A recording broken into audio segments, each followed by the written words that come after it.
Ito mga idol, mga oras na yan mga idol, kaya natin sungit. Alright, so ito, dito tayo dadaan sa gilid na to. Siyempre dandahan, baka may biglang magbukas yung pinto nyan. Wait lang, ikot tayo dito mga idol. Ito tayo, tatambay. Ilang sakay ito? San Agustin Transport. Waiting lang tayo mga idol sa stoplight. Yan, 29 seconds pababa. So hintayin talaga natin yan. May traffic enforcer dyan. Tsaka maraming sanga-sanga yung daan dito eh. Kanto lang yan, pero pwede kang kumaliwa, pwede kang kumanan. Sa kabila ganun din, pwede rin kumaliwa, pwede rin kumanan. So maraming tawag nitong choice, multiple choice. Kaya kailangan maingat. Kasabay natin itong mga bus. Nakiramdam tayo, kakanan yung bus eh. Kailangan namang sasabayan ko yung isang motor gusto manguna eh. Hindi ganoon. Nagsignal yung bus ng kakanan eh. Siyempre ano tayo, nagbigay para sa shifting biyahe. Alright, bawal pala yung ginawa ko.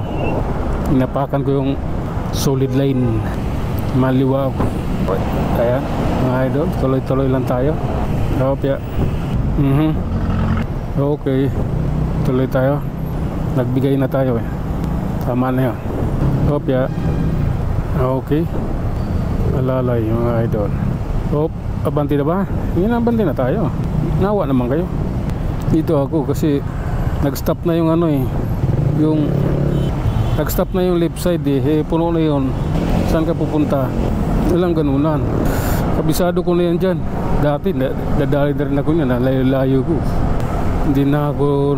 Hindi ko na inulit pa yun.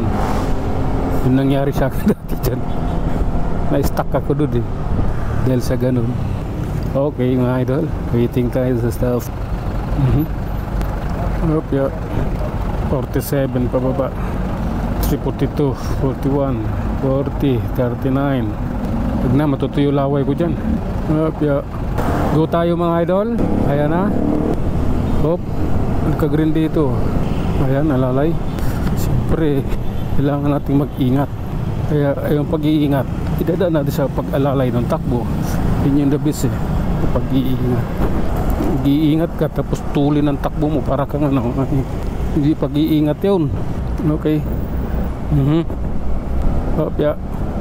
Okay, fire drill 2025 ganda yan eh.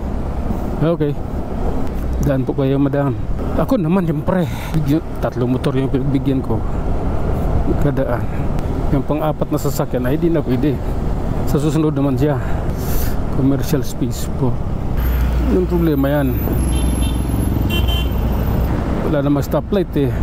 Gagawin mo dun, wala namang enforcer. Ano lang talaga dun, paunahan. Ganun lang naman yun. Okay, alalay lang mga idol, for the sake of safety rides. Ayan tayo, mali yung nilabasan ng motor eh. Entrance yung mga yan dyan eh, dyan sila nag-exit. Maling-mali yun. Okay. Nalagyan din ng gate dito. Bakit kaya nalagyan nila ng gate? Okay, tuloy tayo mga idol.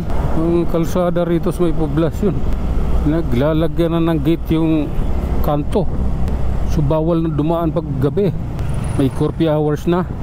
Mukhang hindi ata maganda yun. Okay, tuloy tayo mga idol. Ayan. Okay. Lalay lang tayo mga idol. Ginigiba yung kalsada eh. Alright, nasa Pasay na tayo mga idol. At ito ang kalagayan dito sa lugar na ito. Ayan. Yung usok. Okay. Okay.